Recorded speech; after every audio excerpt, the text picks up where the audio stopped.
Assalamualaikum warahmatullahi wabarakatuh. Waalaikumsalam warahmatullahi wabarakatuh. Kembali kita bersama di podcast Nasi Umat Majelis Wilayah Kahmi Sumatera Utara dalam rangka melaksanakan kajian-kajian diskusi-diskusi santai berkaitan dengan persoalan umat, kemudian mengangkat tokoh-tokoh yang menginspirasi untuk kita semua. Dan pada kesempatan ini kita kehadiran tamu yang cukup jauh.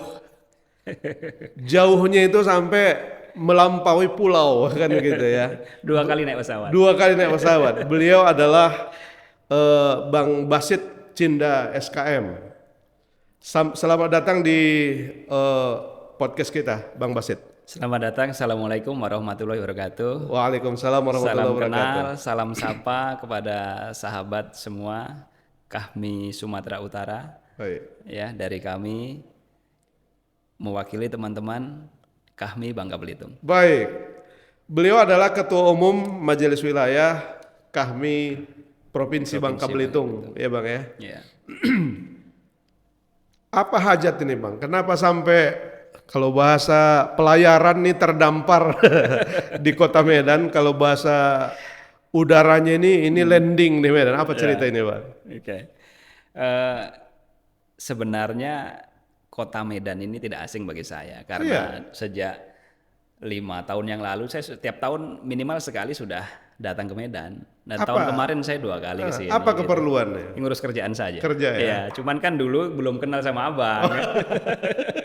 Dulu saya belum jadi ketum MW, jadi nggak pede mau datang. Jadi keperluannya waktu itu masih bisnis, Ya, ngurusin kemudian kerjaan. urusan-urusan lain ya. Ya. Ini alhamdulillah Bang Basit ini setelah beliau terpilih menjadi Ketua Umum Majelis Wilayah Kahmi Bangka Belitung, akhirnya secara ikatan batin kita menjadi saudara ya Bang ya. Ya.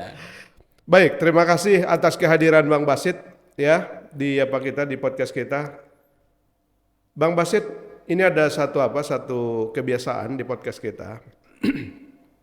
Apalagi bercerita tentang kader ya. Jadi kita dalami dulu. Ini sebetulnya Bang Basit ini dari mana ini munculnya ini? Paling tidak minta diceritakanlah cerita pendidikannya. Kemudian cerita tentang jenjang kader gitu lah kira-kira. Iya Bang. Oke, jadi yang pertama saya kaget juga tadi disambut oleh teman-teman dari jajaran pengurus di MW. Terima kasih sekali atas sambutannya yang luar biasa. Masya Terus Allah. kemudian rupanya di sini sudah ada podcast dan saya diajak itu untuk ngobrol di sini. Agak kaget juga gitu. Berkah juga untuk kami. Bang Basit bisa menjadi tamu ya. Gitu. Jadi kembali ke tadi pertanyaan abang kita. Arman ya Bang? Ya, Bang Arman. Jadi kalau saya sebenarnya kalau jenjang pendidikan ya SD, SMP, SMA biasa ya. Oke. Cuman SD saya sama SMP-nya agak jauh. Saya SD dan SMP-nya itu di Merauke, Papua. Jauhnya. Iya. Di Merauke, kemudian SMP. Apa cerita kok sampai di Merauke sekolah dasarnya Bang? Oh, gini. Dulu ikut orang tua, bapak saya itu orang transmigrasi. Oh, Nah, gitu. jadi banyak orang tani dari Jawa yang kemudian di Jawa hidupnya susah untuk bisa menyambung hidup, ya kan, kemudian mengikuti program pemerintah yaitu transmigrasi. Nah, ternyata ditempatkan di Merauke, Jauh Papua. ya. Jadi tahun 82 sampai 96 saya 14 tahun. SD dan saya dari umur 2 tahun sampai lulus SMP saya di Merauke, Papua. Oke. Kemudian lulus SMP karena keinginan yang sangat kuat untuk mendapatkan pendidikan yang bagus, maka saya harus keluar dari Merauke. Oh gitu. Saya nyusul kakak saya ke Lampung. Jadi saya SMA-nya di Lampung. Oke. 3 tahun saya di Lampung SMA.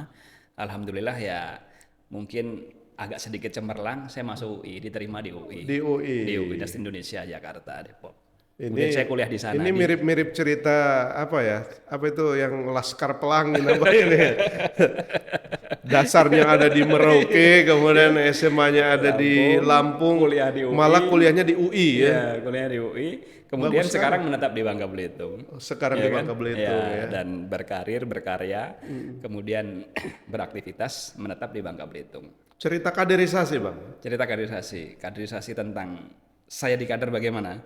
Oke. Khususnya di HMI lah. Ya, jadi gini, sebenarnya ketika masuk kuliah itu saya kan nggak tahu apa itu HMI, ya kan? Pada semester 2 kalau nggak salah itu semester 3 tahun 2001, 2000 diculik saya sama kakak senior saya. Korban penculikan.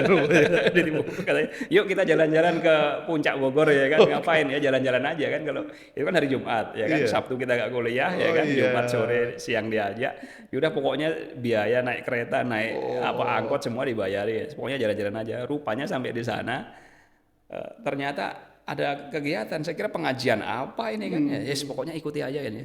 Cuman agak yang beda kan pengajiannya kan, nggak seperti biasanya kan. Kok materinya seperti ini gitu kan ya. Nah, sampai akhirnya pada yang terakhir itu waktu NDP saya hampir pulang karena nggak jelas itu saya ini sesat atau apa ada perlawanan dari dalam. Begitu saya mau pulang, senior saya panggil, kalau kamu mau pulang kamu nanti ongkos sendiri. Dia bilang, oh ya saya nggak punya duit kan, makan sendiri kan di jalan kan, pulang ke ke asrama, kita tinggal di asrama UI dulu. Ya kan, saya pulang ke asrama mesti nanggung makan sendiri. Kalau kamu di sini, kamu sampai hari Minggu selesai, kamu makan gratis. Ini awal yang menurut Bang Basit ini nggak mengenakan sebenarnya. Dijebak ya kan, dalam satu agenda dan kegiatan yang menurut saya nggak begitu jelas waktu itu gitu ya. Tapi saya terpaksa nggak bisa kabur. Karena kalau kabur saya mesti pulang dari Puncak Bogor sampai ke Depok ya kan, ongkos sendiri, saya nggak punya uang pulang. Kasihan terpaksa tinggal di situ. Kasihan tapi setelah itu kemudian ada yang namanya follow up kan. Follow up ya. Di follow up diajak ke sekretariat. Dikenalkan sama senior-senior yang lain, kemudian dikenalkan HM ini tokoh-tokohnya ini. Saya bilang, oh menarik juga nih, banyak sekali tokoh-tokoh kan, Nurkolis Maji, ya kan, Lafran Pani, kemudian saya pelajari, kemudian Akbar Tanjung dan macam-macam lah tokoh-tokoh nasional. Lalu buku-bukunya, kajian-kajiannya, bilang ini kayaknya memang perlu saya pelajari. Dan yang paling membuat saya betah dan mau, saya dikasih tinggal gratis di sekretariat. Jadi bonus, dapat bonus ya. Bonus dan ada kompensasi. Ada kompensasi, ya kan. Setiap agenda kegiatan pasti datang senior ya, bawa gorengan, bawa makanan. Ada beras banyak, ada Indomie kan. Mahasiswa waktu itu tidak punya uang dari kampung kan. Wah, inilah bisa numpang hidup sekalian. Makanya saya awalnya masih ada manfaat ya. Tapi kan begini akhirnya. Kemudian saya berproses di situ, ya, sampai kemudian saya jadi ketua komisariat. Oh, sampai juga ketua komisariat. Kemudian saya sempat terakhir setelah Kongres Balikpapan tahun 2001 kalau 2002 ya. Yang terpilih waktu itu Bang Holis Malik. Nah, jadi saya tahu dari Depok itu sebenarnya dukungnya Doli gitu kan. Tapi kalah yang menang Holis Malik gitu kan. Ini ikut gerbong kalah pula ya. Nah, terus saya terpilih jadi Sekjen Bakornas LKMI, Lembaga Kesehatan Mahasiswa Islam. Nah, waktu itu yang terpilih ketuanya namanya Dr. Rufi, Dr. Rufiani Mahnikam, ya kan? Saya jadi sekjennya, kemudian ya berproses lah. Kemudian setelah selesai jadi itu di PB ya? Dia Bakornas PB. Bakornas PB ya, artinya kan masih dalam jenjang PB lain ya? Di selevel PB, cuman kan badan otonom ya, kan, badan otonom kan. Nah, kemudian saya berproses di situ lah kira-kira. Tetapi yang paling makanya kemudian saya mendapatkan banyak sekali pengetahuan terutama tentang leadership ya, mentality leadership lah, gitu. Itu didapatkan dari sana.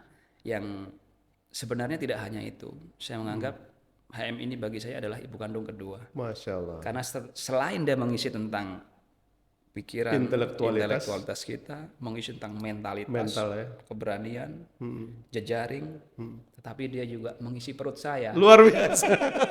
Ini kejujuran. Jadi komplit itu. Luar biasa, Bang Basit. Itu mulai dari tidak enak, kemudian terbina, kemudian malah ikut mengurus PB itu luar biasa sebetulnya. Ya, dan kemudian setelah saya selesai berkuliah kan tidak lama kemudian lulus 2004 lulus kuliah, saya kembali ke Lampung, kemudian saya tentu harus menata hidup kan, biasanya selesai kuliah kan harus kerja dulu, membangun karir. Tetapi panggilan hati kita untuk kemudian korps yang sudah membesarkan kita itu tidak bisa dielakkan. Oh gitu ya. Lalu kemudian saya aktif di Kahmi, saya menjadi pengurus Majelis Daerah Kota Pangkal Pinang. Oh luar biasa. Tidak lama setelah itu, kemudian saya juga menjadi ketua MD Pangkal Pinang. Lalu setelahnya, kemudian sekarang jadi ini linear terus ya, linear terus ya. Alhamdulillah dipercaya teman-teman untuk bisa. Dan sekarang jadi ketua umum Majelis Wilayah Kahmi Bangka Belitung. Bagaimana proses terpilihnya itu, Bang Basit? Karena saya pernah jumpa juga dengan Bang Husaini, di mana beberapa kali kita bertemu, kita akrab, kita dekat. Kemudian bagaimana peralihannya itu? Dan sepengetahuan saya waktu itu masih presidium ya, Presidium, betul. Jadi beliau adalah salah satu sosok juga dari senior kita yang cukup aktif dan memang memiliki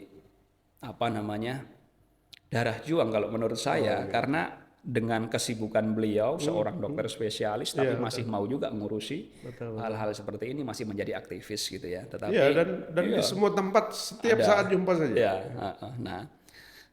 Lalu kemudian sebenarnya aspirasi untuk berubah dari presidium menjadi presidensil itu dari MD-MD. Artinya itu bukan yang mencetuskan, bukan dari saya. Malah saya sebenarnya waktu itu tidak mencalonkan, saya diusung. Ya, karena ada mungkin melihat bahwa teman-teman MD ini saya mobilitasnya cukup tinggi, karena sebenarnya saya jalan kemana-mana ke MD kan tidak hanya jalan-jalan saja, tapi saya sekaligus ngurusi kerjaan saya kan. Ya, ke Pulau Belitung. Setiap kemana-mana saya selalu berkumpul dengan teman-teman Kahmi di daerah setiap kabupaten. Dari situlah kemudian saya menjadi akrab dengan teman-teman majelis daerah. Ini sudah berapa lama ini Bang, periode ini? Saya baru 1 periode dan baru bulan Desember dilantik, baru 2 bulan. Bulan Desember? Iya, saya pemilihan kan sebelum Munas Palu.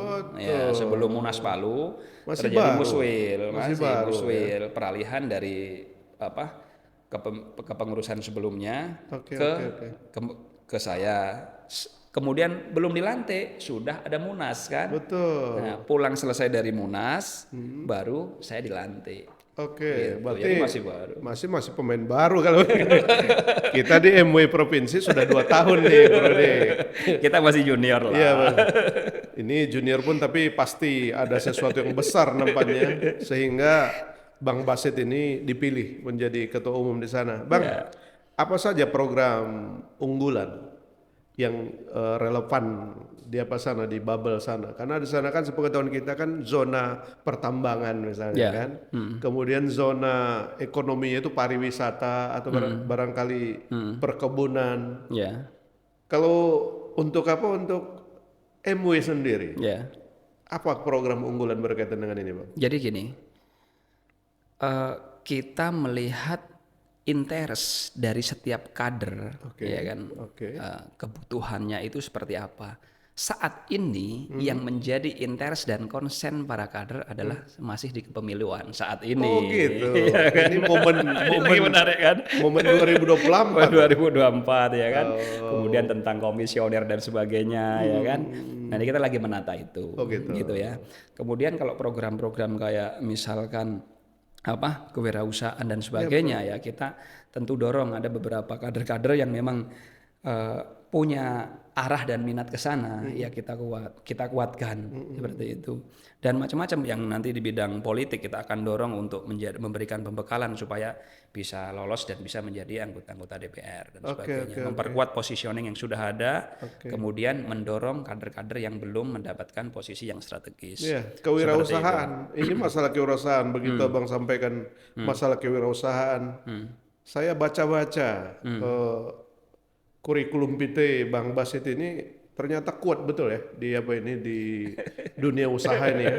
Pernah di HIPMI, di jaringan saudara Muhammadiyah, saudagar ya. Saudagar Muhammadiyah di KNPI, di Kadin, Apindo, Japnas dan semua berbasis kepada usaha. Bisnis. Ya betul. Ini bagaimana kok jatuh Abang Gabani ke dunia? Jadi gini. Padahal SKM loh ya. Ya. SKM itu kan sebetulnya sarjana kesehatan masyarakat. Ya. Itulah jadi gini. Mungkin minat saya sejak saya kuliah memang lebih banyak ke dunia usaha sebenarnya. Gitu ya? Sehingga ketika saya kuliah dulu, selain berorganisasi dan materi-materi tentang aktivis, saya juga senang membaca dunia usaha. Kayak langganan saya waktu itu sudah langganan majalah SWA, ya majalah Wirausaha dan Keuangan. Kemudian ya bacanya sudah Mark Plus kayak misalkan namanya pakar marketing dan sebagainya. Saya sudah ada minat ke sana, gitu ya. Bacaannya kayaknya dunia usaha ya, terus ya. Saya lebih senang membaca profil-profil biografi kayak misalkan Siti Khairul Tanjung, kemudian kayak Mukhtar Yadi dan sebagainya. Saya senang beli buku itu dan kemudian saya membaca tentang luar biasa. Kemudian, luar biasa. Dan itu arahnya dari sana. Perubahan arah ini bukan mudah kalau menurut saya kan. Artinya dari basic pendidikannya kemudian masuk ke dunia usaha itu kan bukan sesuatu yang mudah ya. Dan tadi Bang Basit sampaikan tentang interest kawan-kawan di bubble berkaitan dengan dunia politik yang saat ini sedang memang sama-sama kita nantikan ya, sangat dinamis. Apa tadi upaya-upaya MW? Oke, tadi saya melanjutkan dulu yang tadi bahwa kalau kita lihat dari mapping minat atau interest kader-kader HMI ini kan sangat sedikit di dunia usaha, ya kan? Sangat sedikit. Semua rata-rata kita maunya ke dunia politik dan birokrasi. Betul. Coba berapa banyak di antara sekian ribu kader kita yang kemudian dia memilih berkarir dan berkarya di dunia wirausaha. Nah, itu sangat sedikit. Nah, kemudian dari situ kalau di Bangka Belitung ya, adik-adik HMI itu sering datang ke tempat saya untuk ya minta follow up itu kadang-kadang minta kita memberikan nyari pemateri dan sebagainya. Itu biasanya saya core-nya di bidang kewirausahaan. Ya kan, karena kalau bidang politik kan ada lagi, kan. Bidang-bidang yang lainnya ada lagi, tapi kalau core-nya memang saya dianggap salah satu senior HMI yang konsen pada dunia usaha. Dan sampai dengan sekarang memang arah gerakan saya tidak mengarah pada dunia politik dan kekuasaan. Saya tidak masuk ke salah satu partai.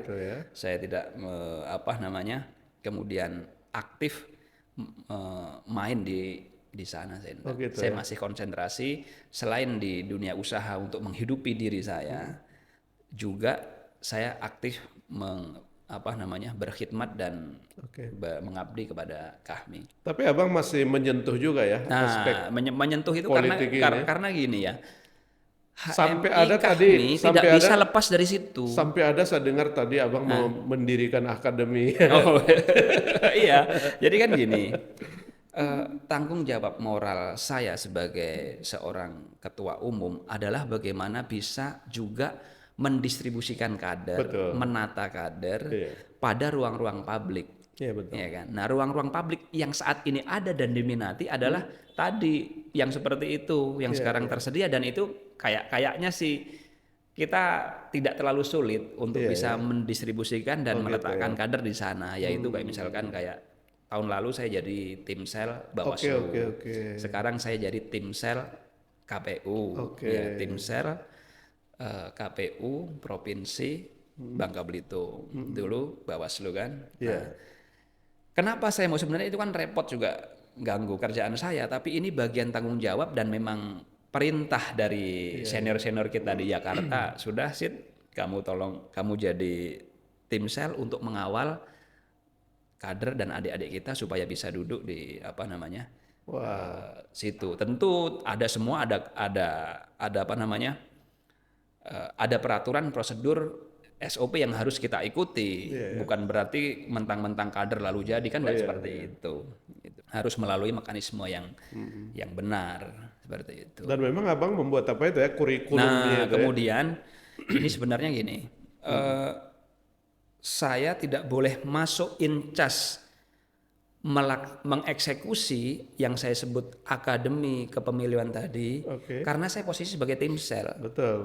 Makanya saya mandatkan kepada panitia. Oh begitu. Ya, para pengurus saya, sekjen dan seterusnya yang mengurus itu, saya tidak boleh, tidak boleh ikut wong saya tim sel. Tetapi setidak-tidaknya sebagai seorang ketum MW kan kita harus memberikan advice. Kalau teman-teman adik-adik, abang-abang mau apa namanya? Masuk, ini loh clue-nya dan memenuhi dan saya ini loh caranya dan untuk itu saya membuat yang namanya Akademi Kepemiluan yang isinya nanti ini tanggal 13 besok ya. Itu di tanggal 13 besok yang kemarin yang mendaftar kader-kader kita ada sekitar lebih dari 30 orang untuk mengikuti satu program Akademi Kepemiluan yang dibuat oleh MW, isinya antara lain sharing session dari MW, pengarahan dari MW, kemudian sharing session dari komisioner KPU maupun Bawaslu yang sekarang menjabat. Caranya dulu dia gimana kok bisa dia dapat posisi itu. Nah, yang ketiga nanti ada semacam tryout, ya kan, kisi-kisi, bagaimana cara mengisi dan memahami soal-soal CAT dan psikotes. Lalu yang ketiga mempersiapkan tes kesehatan. Kan kita mau nanti ada tes kesehatan. Nah, itu harus disiapkan dulu. Ya kan? Jangan mau tes kesehatan mau kita ini bahkan apa namanya itu ada surat keterangan berperilaku baik pun nampaknya kan harus diarahkan juga itu ya. Seperti itu kira-kira kita akan mempersiapkan seperti itu. Tentu kita memberikan kesempatan seluas-luasnya kepada semua kader. Ya, ada privilege ke semuanya, silahkan. Saya kok jadi berpikir ini Bangka Belitung bakalan besar-besaran nampaknya diisi oleh kader-kader ya. Tapi ya tentu. Sebenarnya gini ya, tradisi itu kan memang sudah ada sejak lama dan periode pengurus kami sebelum-sebelumnya juga sudah melakukan itu, tetapi tidak sistematis dan tidak digiring melalui sebuah mekanisme siapa tim selnya, siapa yang ini dan sebagainya. Kalau sekarang sebenarnya tinggal penyempurnaan saja. Luar biasa. Mudah-mudahan ini menginspirasi bahwa mulai dari penjelasan Bang Basit ada Akademi Kepemiluan, setelahnya ada Akademi Legislator. Ini menarik Bang. Artinya harusnya ini menginspirasi kepada MW lain atau MD se-Indonesia untuk melakukan kegiatan-kegiatan yang sama. Padahal sebetulnya basicnya Bang Basit ini banyak. Ini agak lucu juga sih, orang kesehatan yang mendalami dunia usaha. Oh ya, sampai ke apa juga Bang ya? Universitas Entrepreneur ya? Ya, Entrepreneur University. Itu Entrepreneur University. Apa ceritanya di sini Bang? Nah gini, kalau tadi dari kurikulum vitae saya itu kan ada sebuah organisasi yang saya ikuti di dunia kepemimpinan dan politik seperti ya tadi KNP, saya pernah jadi ketua KN Komite Nasional Pemuda Indonesia. HIPMI. Kalau yang di dunia kewirausahaan saya pernah bergabung di salah satu wakil ketua di HIPMI. Pernah menjadi ketua Kadin Kota Pangkal Pinang. Saya juga dulu pendiri GSM, Jaringan Saudagar Muhammadiyah Bangka Belitung dan ketua pertama. Gitu. Kemudian sekarang saya menjadi Sekjen Apindo. Asosiasi Pengusaha Indonesia. Kemudian saya juga masih menjabat sebagai Ketua Umum Japnas Jaringan Pengusaha Nasional yang ketua pusatnya Pak Bayu Priawan Joko Sutono gitu. Nah, jadi kayak misalkan contoh tadi Apindo apa sih? Ya biasanya kalau orang berbisnis pasti tahu gitu ya.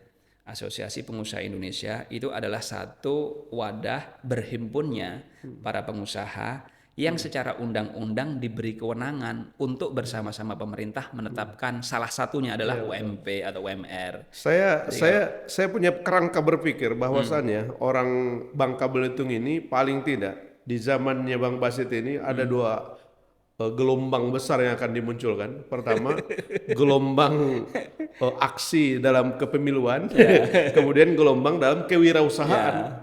Karena memang abang basicnya memang nampaknya sangat kuat ke arah itu ya. Terus pola pemberdayaan kadernya bang? Yang jelas tadi kalau setelah akademi kepemiluan diharapkan sebanyak-banyaknya bisa menempati di ruang-ruang jabatan yang sudah yang ada tadi, ya kan? Kalau di dunia usaha memberikan, kalaupun tidak bisa menjadikan, minimal memberikan inspirasi, memberikan contoh dan menjadi role model bahwa dunia usaha juga sebuah karir yang cukup menarik untuk digeluti oleh para kader. Jangan semuanya bekerja, jangan semuanya merebut jabatan publik. Kalau mau jadi orang kaya, ya harus mengambil dunia itu kan? Iya. Dan saya bisa setiap tahun ke sini, kemudian ke sini dalam rangka ngurus pekerjaan dan sebagainya itu karena usaha kan, karena bisnis kan. Enggak minta duit dari mana-mana, duit dari perusahaan sendiri. Ya, kalau saya berpikir jadi saudagar lah, maka kaya begitu kira-kira kan. Abang juga pernah dulu sampai ke Bangkok ya? Oh ya, itu apa ceritanya di Bangkok? Jadi gini, tadi yang belum terjawab kan Entrepreneur University itu sebuah lembaga pendidikan yang didirikan oleh Purdi Chandra, pemilik Primagama. Oh, Primagama. Untuk mengedukasi kepada masyarakat tentang pentingnya bagaimana kita menjadi seorang wirausaha dan clue-clue cara-cara menjadi seorang wirausaha. Bersertifikat. Oh iya, jelas berlisensi, dan kita termasuk tersistem tersistematis dengan baik pendidikannya itu gitu. Nah, kemudian tadi yang di Bangkok itu ya, jadi gini, waktu itu ada 30 anak-anak muda yang terpilih dari Indonesia difasilitasi oleh Kementerian Luar Negeri untuk diedukasi supaya menjadi pengusaha muda yang baik, berwawasan dan memiliki pergaulan internasional. Maka bekerja sama dengan Thammasat University Thailand. Di sana juga menjaring pengusaha-pengusaha muda Thailand. Ya kan, kemudian kita di sana 30 ditemukan di sana di Bangkok. Kita diedukasi bagaimana cara menjadi pebisnis yang bagus, cara bagaimana merintis bisnis supaya bermitra dengan teman-teman berkelas internasional dan sebagainya gitu. Dan salah satunya ada teman-teman di Medan tadi kan. Kita salut ya Bang Basit ini dengan basic SKM tadi, bahwa semangatnya dalam dunia usaha sampai ikut grounded business coaching bahkan sampai kepada seperti kompetisi wirausaha muda mandiri. Iya benar. Ya, Bang, karena saya suka di situ, makanya dulu saya juga pernah menjadi pemenang lomba namanya Wirausaha Muda Mandiri atau WMM yang dibuat oleh Bank Mandiri. Jadi Bank Mandiri itu punya program menjaring pengusaha-pengusaha untuk dikompetisikan, namanya Wirausaha Muda Mandiri. Ya, dengan usia under 35 waktu itu. Jadi saya termasuk pemenang dari Bangka Belitung untuk berkompetisi, tapi sampai di level Jakarta saya kalah karena ada yang lebih bagus dari saya. Tetapi setidaknya saya untuk Bangka Belitung adalah pemenang. Puncaknya jadi apa sebetulnya Bang? Puncaknya kalau pemenang nomor 1. Pemenang itu. Kalau nggak salah dikasih modal 1 miliar kalau nggak salah. Luar biasa. Kalau nggak salah ya, saya waktu itu. Kemudian dimasukkan kelas-kelas bisnis dan kemudian dibina, difasilitasi oleh Bank Mandiri untuk menjadi pengusaha muda yang sukses lah. Dan sekarang Abang sudah punya perusahaan sendiri ya Bang?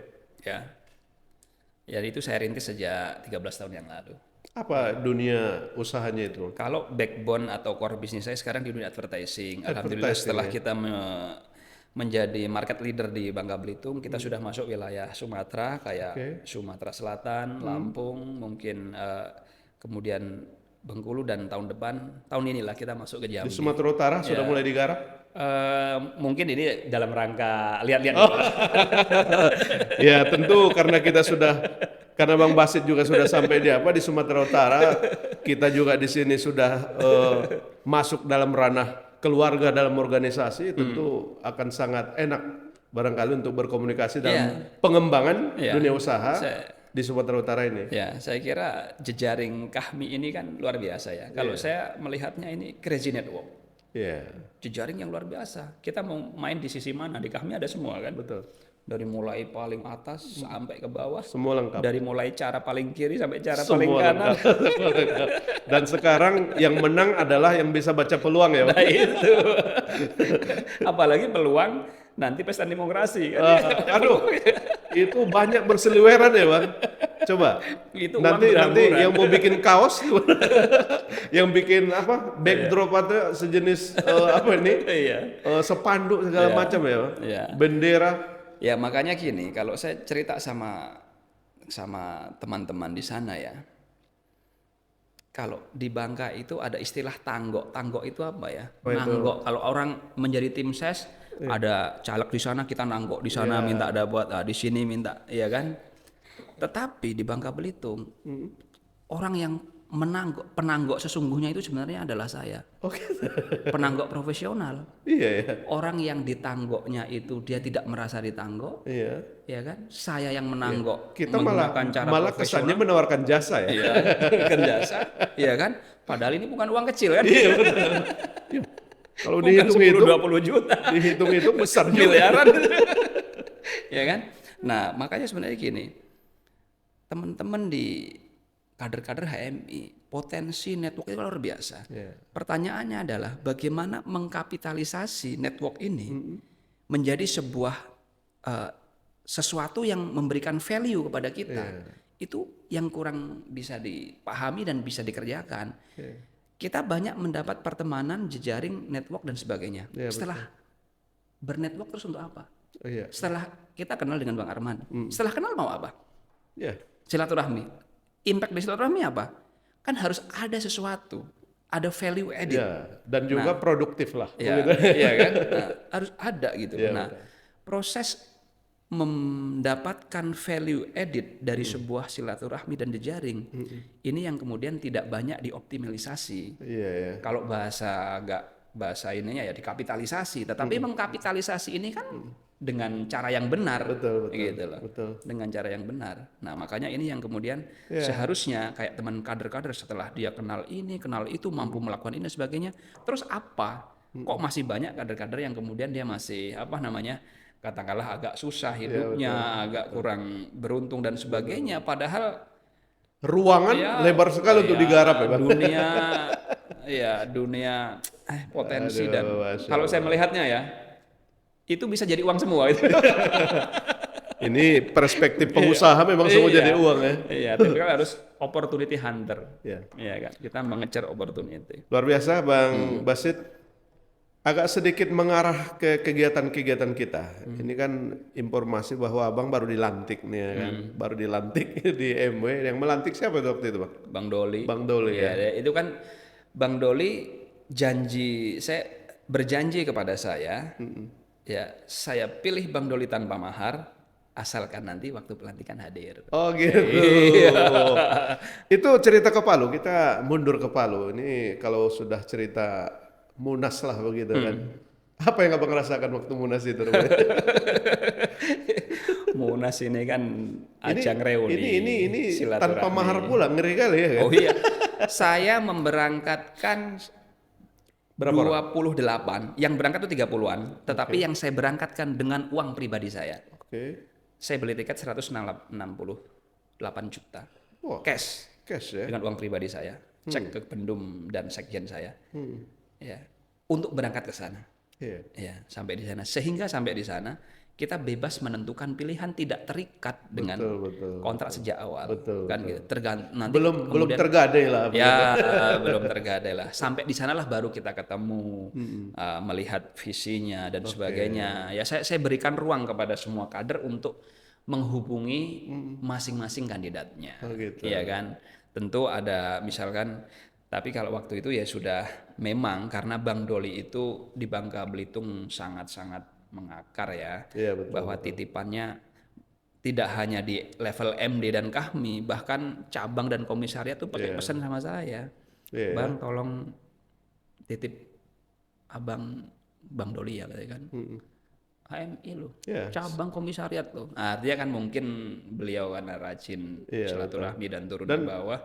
Akhirnya ya amanah itu saya tunaikan. Dan tentu Bang Doli juga kalau cerita Bang Basit tentang Bang Doli pun aset kita juga ya di Sumatera Utara.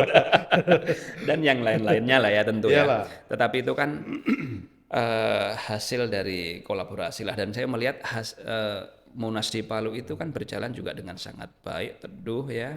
Kemudian tidak ada konflik dan sebagainya, dan saya sangat bersyukur bisa berangkat melaksanakan Munas dengan baik, pulang dengan gembira. Selamat. Saya pulang dengan selamat karena memang saya beli tiket udah PP itu.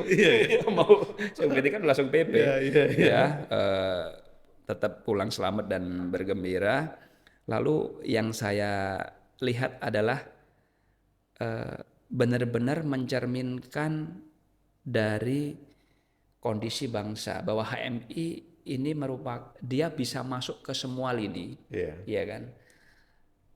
Dapat dilihat dari indikatornya, yang terpilih itu kan semua partai ada. Iya betul. Partai besar, mulai dari Golkar, betul.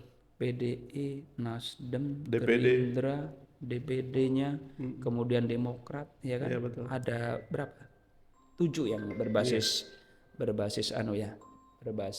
partai ya. Iya. Nah, gitu. Jadi artinya saya melihat KAHMI di Majelis Nasional merupakan representasi atau cerminan kehidupan bangsa ini.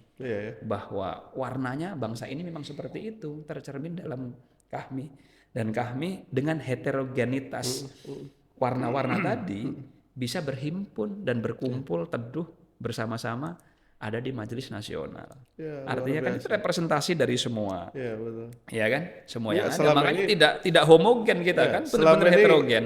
Banyak juga yang punya pemikiran ini KAHMI kayaknya sudah jadi milik partai ini. Gitu. Enggak lah. Itu buktinya tadi kan kita kan ada di mana-mana. Iya, betul. Iya, lihat hasil dari ada kelompok intelektual yang kemudian tidak terakomodir kan begitu. Makanya sampai waktu itu beberapa senior kita menyayangkan memang betapa unsur profesional, kemudian unsur akademisi dan juga pengusaha memang tidak muncul di sana. Bagaimana itu ya? Kalau saya melihat begini, pemilih ini sebenarnya kan juga tidak ya perlu disentuh, ya kan? Pemilih ini kan perlu disentuh bukan hanya dengan persoalan dia melihat sendiri secara intelektual, tapi hatinya kan perlu disentuh juga para pemilih, para voter. Nah, sekarang skill dalam menyentuh emosi itu memang kan banyak dimiliki oleh para teman-teman yang berbasis politisi, skill menyentuh itu, ya kan. Tetapi apakah kemudian seorang politisi itu tidak profesional? Dia profesional juga kok. Ada politisi yang punya bisnis, betul. Ada politisi yang memang dia pandai menulis, dia juga. Jadi kalau bilang intelektual, ada nggak HMI yang nggak intelektual? Semuanya pasti intelektual, orang insan akademis. Nggak ada lah, ya kan? Semuanya pasti sarjana. Betul. Syarat untuk menjadi anggota HMI kan mahasiswa, ya kan? Itu saja sudah intelektual. Memang gitu, di bursa bahwa pilihannya nanti berkarir di dunia akademis itu kan, akademis ini kan karir pilihan. Iya, politik pilihan. Bahwa perkara yang akademis, pengusaha tidak terpilih berarti dia kurang pandai menyentuh hatinya para voters, ya kan? Nah, yang pandai itu kan para politisi. Ya sudahlah, memang itu dunia kita sekarang. Dan biarin aja. Dan mungkin mulai dari sentuhan retorika dan juga materinya mungkin mereka lebih kuat ya. Kasihan juga sih memang dari kelompok-kelompok akademisi yang sudah guru besar kan di bursa itu banyak yang guru besar. Ya, kan kita juga kemudian bertanya, ketika dia menjadi guru besar, apa kontribusi secara nyata yang telah diberikan kepada organisasi? Betul. Jangan sampai dia menjadi guru besar untuk dirinya kok. Oh iya. Lah iya, jadi misalkan gini, wah dia guru besar loh, sayang kalau nggak terpilih begini. Kan menjadi pemimpin itu bukan tentang dirinya loh. Track record menjadi seorang pemimpin adalah apa yang telah dia lakukan untuk organisasinya. Kan banyak juga kita punya, ya kan, akademisi, pengusaha. Kan kemudian pertanyaannya apa yang sudah dilakukan? Wong dia menjadi guru besar misalkan. memang untuk di karirnya dia, bukan untuk HMI-nya, bukan untuk Kahmi-nya. Artinya kita tidak mengkhianati akademisi ini sebetulnya. Enggak lah, ya kan? Enggak, cuman ya mungkin dia tidak pandai saja dalam menyentuh feel-nya atau emosinya para voter gitu. Ya, Bang. Kalau saya sih memberikan kebebasan ya kepada teman-teman untuk silahkan memilih, tidak ada tendensi apa-apa. Ya kan, sesuai dengan hatinya masing-masing, udah saya bebasin aja. Ya, Bang Basit, ini kan sampai hari ini Majelis Nasional sudah terbentuk lah, kalau presidiumnya sudah terbentuk, tapi secara kepengurusan paripurna belum dilantik begitu ya.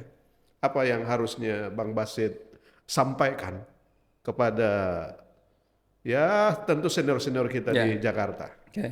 Jadi kita tentu di wilayah dan di daerah mengharapkan sesegera mungkin untuk diselesaikan tata kelola administrasi dan struktur yang ada di Majelis Nasional, karena itu supaya segera bisa bekerja sesuai dengan fungsinya. Nah, kalau sekarang saya mendengar katanya sekjen juga belum ada.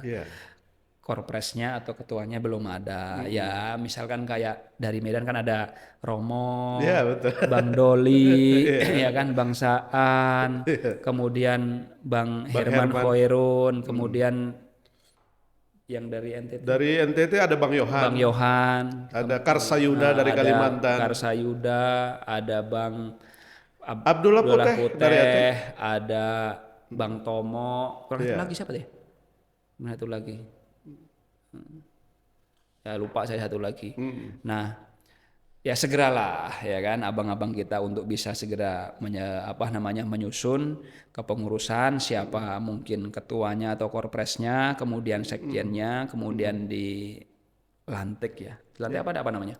Pelantikan, ya, kemudian pengukuhan Majelis Nasional Paripurna. Nah, Majelis Nasional Paripurna supaya kita kalau nanti memberikan undangan ya kan jelas posisinya kepada siapa. Betul. Kita juga di daerah ini sudah running, udah bergerak semua ya kan. Nah, maka harus mohon abang-abang semua Majelis Nasional bisa segera lah. Arif dan bijaksana. Arif dan bijaksana. Melihat situasinya. Ya. Terakhir Bang Basit.